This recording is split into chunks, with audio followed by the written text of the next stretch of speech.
You know me, I'm Staff Sergeant Brad. I'm with the Army National Guard. I've been in 17 years. I'm graduating Franklin. This is my capstone project, so we've been working together past 12 weeks to kind of try to help you out with your kind of problems that you have. So,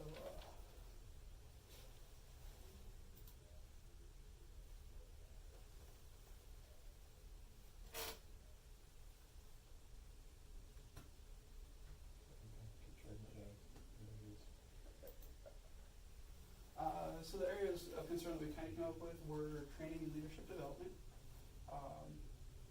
I kind of looked into it. Me and Chief Ray had a long talk about these areas, so I could try to come up with a good kind of product.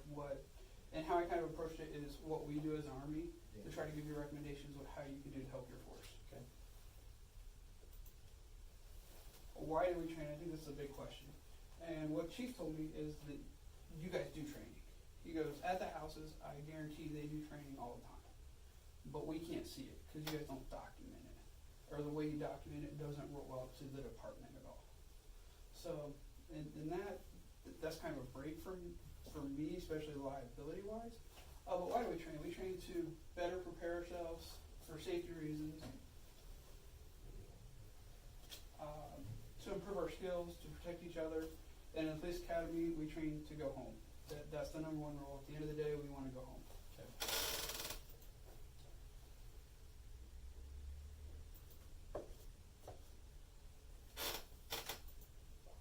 Why does the department want us to train? Why should you want your people to train and document it? As I just said, liability. Liability is the number one thing.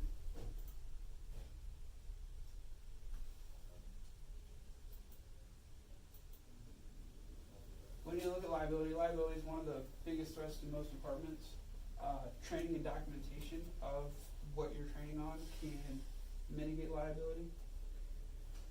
Brief kind of situation I came up with is if you have a firefighter, they go out to put out a fire, they can't get the fire hydrant open, and you can't prove that they're trained on that fire hydrant, then you guys can be held liable for deaths or damages because you can't prove that, hey, the firefighter was faulty or the hydrant was faulty, or if it was the firefighter not knowing how to open the hydrant.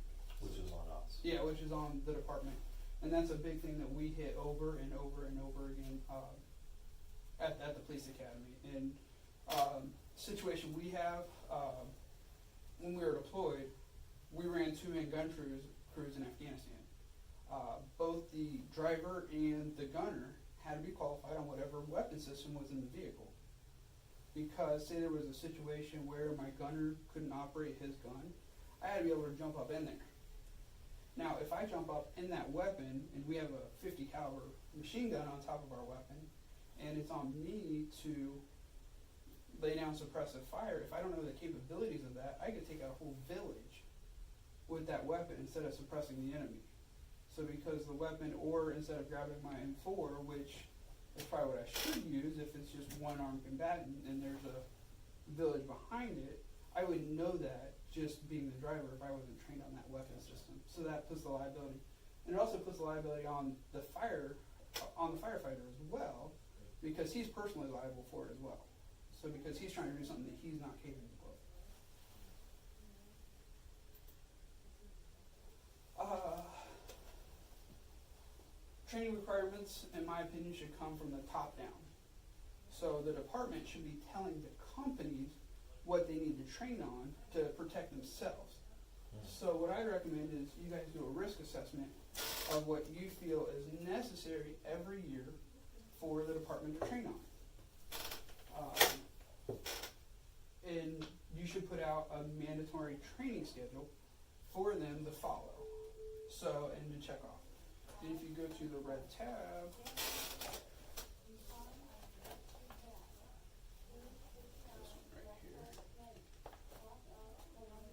this is kind of our training matrix that we use.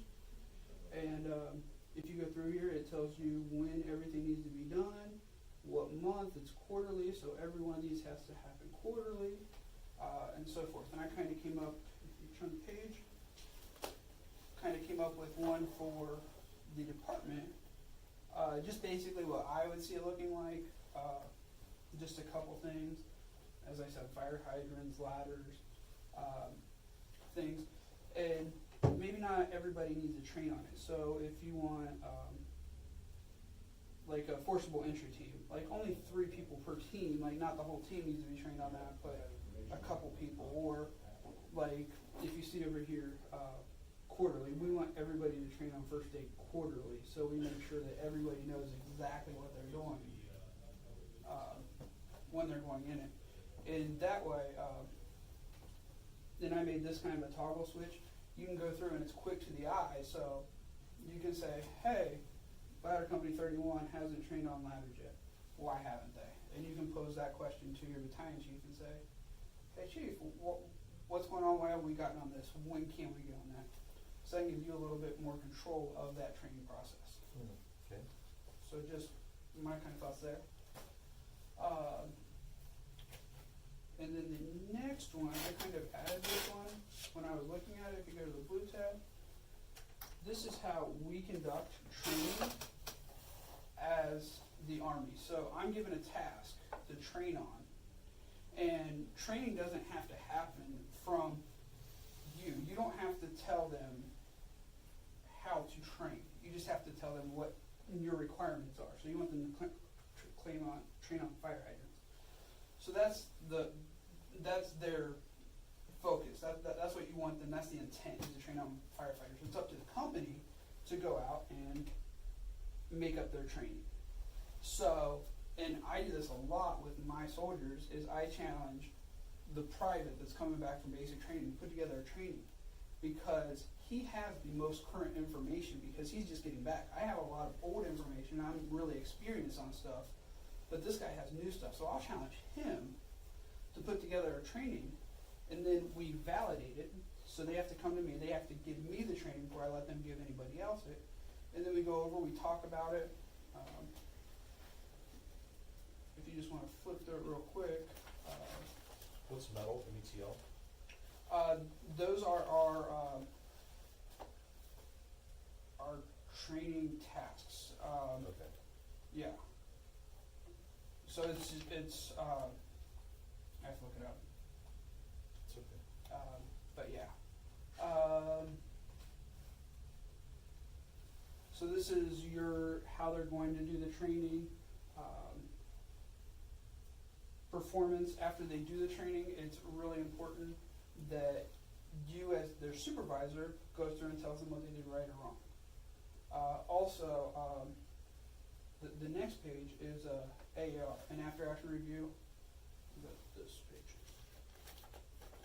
After action review, and I kind of do my own AAR, and it should be done with the class, and it also should be done with the supervisor that's evaluating the training.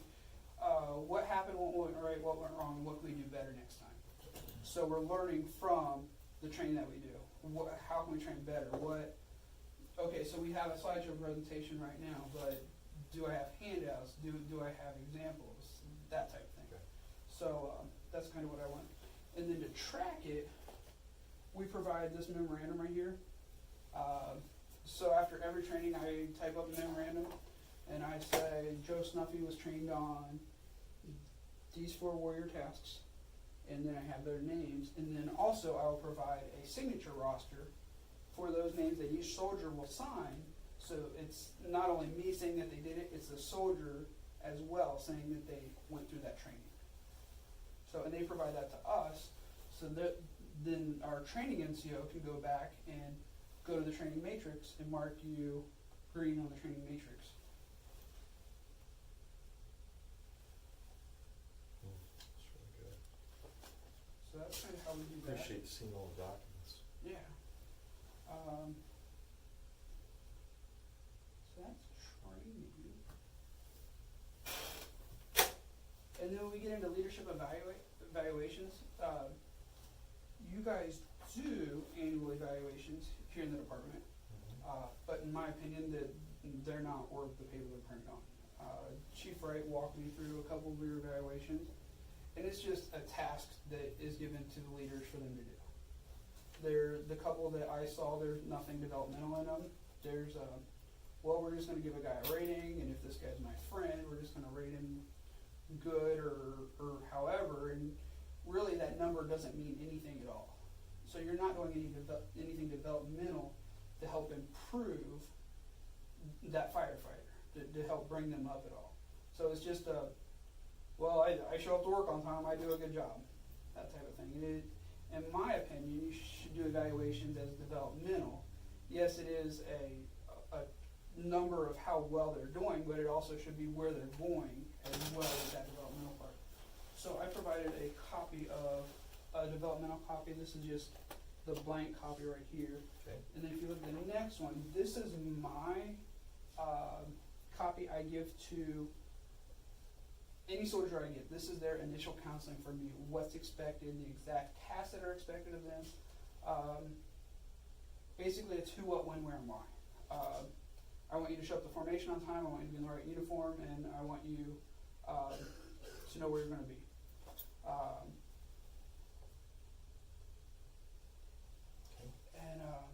Yeah, and then the next part of this, like, this is my developmental part of it right here. I come up with, when I sit down with a soldier, I want to know what their plans are. And I want those to be accessible plans so they can sit down, and I'm going to have them fill out this part exactly. But where do you want to go in 6 months? What do you want to accomplish? Do you want to accomplish your SSD, your structured development, so you can get promoted? Do you want to give a training? Do you want me to help you be able to teach a training? How can I help develop you? And that's going to be this conversation right here that I'm going to have.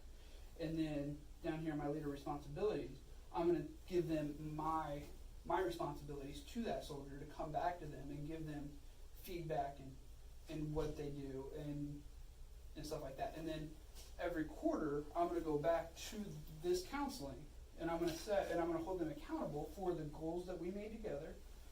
So you wanted to take college courses and you wanted to get 10 credits this quarter. So did you do that? And we're going to hold them accountable to that.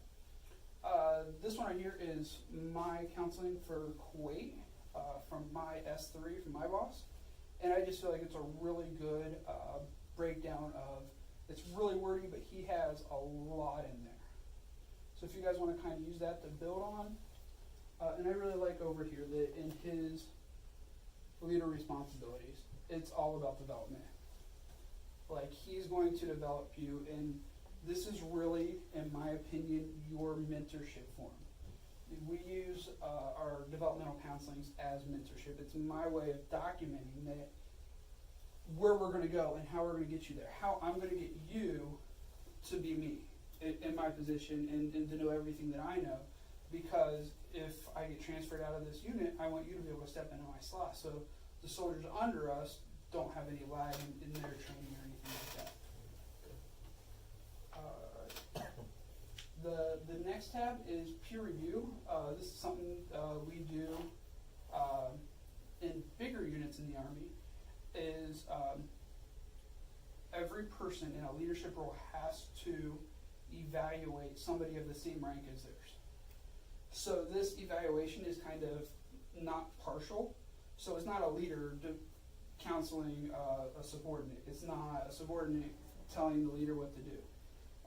Now it says in here it can go all ways, but for this to be really effective, it's really the peer. Because the peer can look at you and say, hey, you're kind of lacking in this area, or you could do better in this area. So it's more of a helpful tool to guide you in your leadership skills and how you can help lead where you're at. This is an example? Yeah. So if you go through it, it has a lot of, if you guys wanted to use something like this, a lot of questions that you could ask. And that's one of the things that Chief Wright said, is maybe on our evaluations that we do, we aren't asking the right questions. We aren't digging deep enough to get good responses.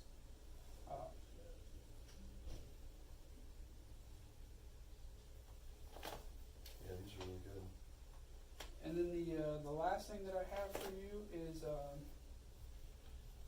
I did some research and I found a really good class here. if you guys wanted to offer a leadership class, if you see somebody that's up and coming, doing the right things, and you're like, wow, I want that guy to be my next lieutenant. He's superstar, he's doing something, you want to give them something to entice themselves. This class right here is 8 installments of $65. And it's actually building that person into taking the chief role, but it's for all ranks of the fire department. So I feel like it could be really beneficial for any firefighter that's wanting to move up. Let's go back to this for a second. Yeah. How did you learn how to do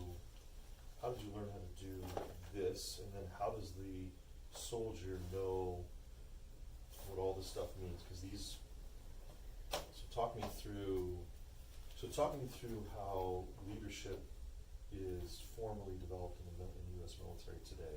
Okay. So through mentorship and counseling, that's the number one way. Okay. Is It's cultural. Yeah, it's 100% cultural. And let me get to this next slide. Administrative, let me go back. This item, information and enforcement, is the number one thing that I said for you guys is culture. And you guys have an amazing culture here from what Chief told me. And you got to use that to make these guys want to develop each other and get better. Because he said you guys are a family, that you guys work together. There's nobody wanting to stab each other in the back. There's nothing like that going on. That you guys are really helpful. You want to see each other succeed, but it's just not there yet.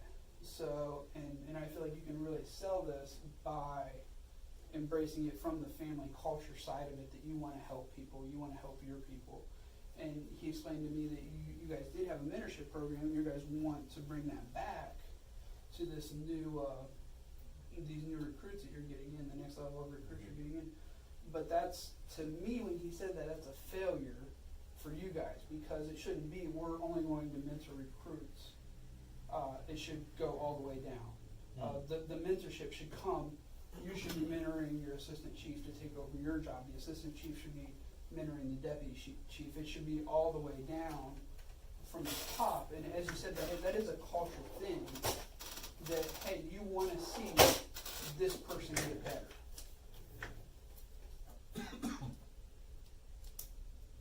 So leadership at all levels, right? Yes. And the development of counseling should be done, you should be counseling your assistant chief. They say, hey, this is my expectations of you, this is what I need you to do, and this is where we're going to get you at. And then you should be going back on the developmental side and making goals for him and saying, what do you want to do? Do you want to become me one day? Well, let's send you to this class and get you developed so you have the political skills to walk with the board members or whatever, or to walk with the city council members, or whatever you can do to mentor him. And then he should be doing the same thing for his subordinate. And all the way down the line, the battalion chief to the captains to the lieutenants, and then to their potential people that want to move up the ranks to them. And there's some people that just want to be firefighters that don't want to move up. Push those guys. That I just want, and I get it all the time. I just want to be a soldier, and no, you don't. Like, you want to make more money. You don't know that you want that leadership. I see it in you. You can get there. You know what I mean? So you got to kind of push those guys a little bit into them.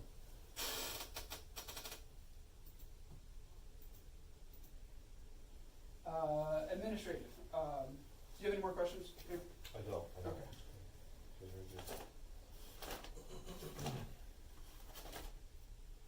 Okay, I'm done with this book, right? Yeah, we'll close that. Okay. Administrative wise, he said that you guys have a training person now that's working on standard operating procedures and standard operating guidelines, but those aren't completely developed yet. Yep. So my recommendation is to get on him to get those developed. Again, liability wise, you have to have that done and it should be for every single process. The firefighter, the hydrant thing, you should have a standard operating procedure how to open up a fire hydrant. It should be written down each process. So I'm the rookie coming in, and you're going to hand me, here's your standard operating procedure, and this is how you're going to go about, so I can take a look at it. Along with that, Chief kind of said that one of the big issues you guys have is implementing and enforcing things. One of the things that I would recommend for that is doing your developmental counseling, putting out exactly what's expected of people. This is what I expect you to do, so you can hold them accountable for that. And then a detailed job description for each position in the department, outlining every duty and responsibility per that position. So if you have that lieutenant, hey, guess what? We're going to put your responsibility is to do your quarterly counselings and to give me a good evaluation annually. So we can help develop these people.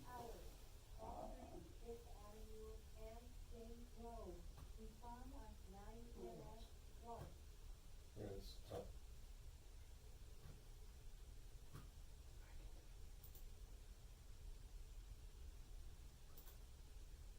One thing that I came up with is everybody likes incentives. So if you're pushing out change, and that's another thing the chief told me is you guys are stubborn and you don't like change. But if you give them